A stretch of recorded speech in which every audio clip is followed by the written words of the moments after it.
4, 3, 2, 1. The early goal with Epic was just to be able to make a living building computer games so that we wouldn't have to go out and get real jobs.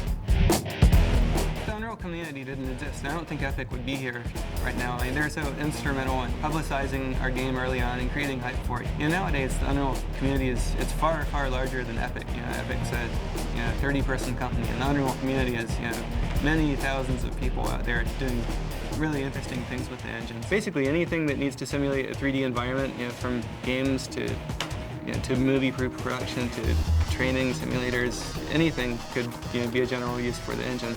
A lot of our game design process is what is called an iterative process, and what happens is one person will say, just an individual designer will sit down and say, I really want to make an environment that has, snow, and the environment's extra slippery, and we have these vehicles, and I want to see how this environment's going to work with these vehicles and whatnot.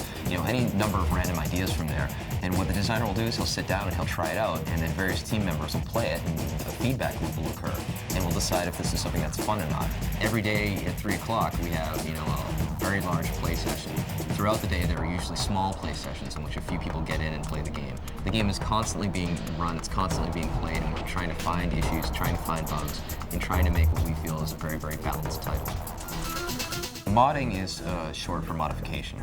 And we, from the get-go, from the original Unreal Tournament and Unreal 1, have fostered this community of, if you buy our game, we ship many of the very same tools we use to build a game with the product. So you're not just getting a game, you're almost getting a platform, you're getting a construction set. And you can take what we've given you and start building your own environments. You can start creating your own characters, and from there you can post them on the internet and share them with other users. The $1 Million NVIDIA Make Something Unreal contest is designed to take people with talent in game development and mod making and help them become professional game developers. The grand prize in the contest is an Unreal Engine license, the same technology that's used to make Unreal Tournament 2004. The license is worth $350,000 American dollars.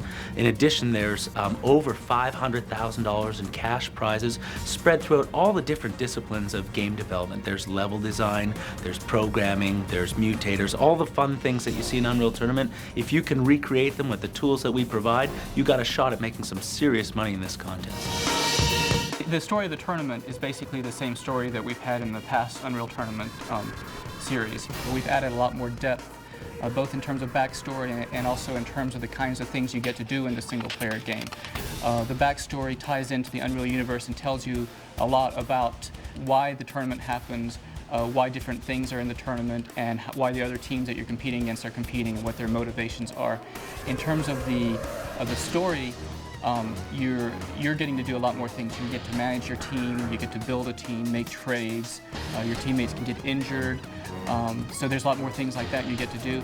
And you also have the ability to do things like challenge the leaders of opposing teams to try to gain an advantage in the tournament. So we've got a lot more variety and different things you can do in our single-player game this time. We also have 2 great new game modes, Assault and Onslaught. Assault, of course, is the return of the original, but there's been so many improvements and changes and additions that if you haven't played it before, it's all new to everyone. Onslaught, of course, is the large-scale vehicular-based mode. I believe at last count there's 9 or 10 vehicles in the game, from tanks to flying vehicles to hover vehicles to space fighters.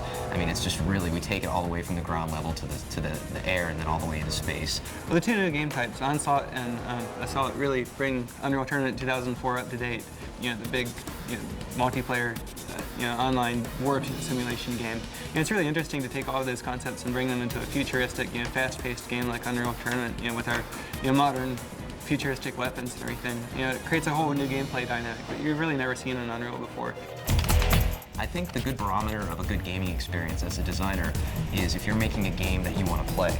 And every day when we have our play tests, and we can only play, depending on the day, 16 or 32 players, those servers are packed with every employee from our company just jumping on and blowing each other all to hell. It's just great, great fun.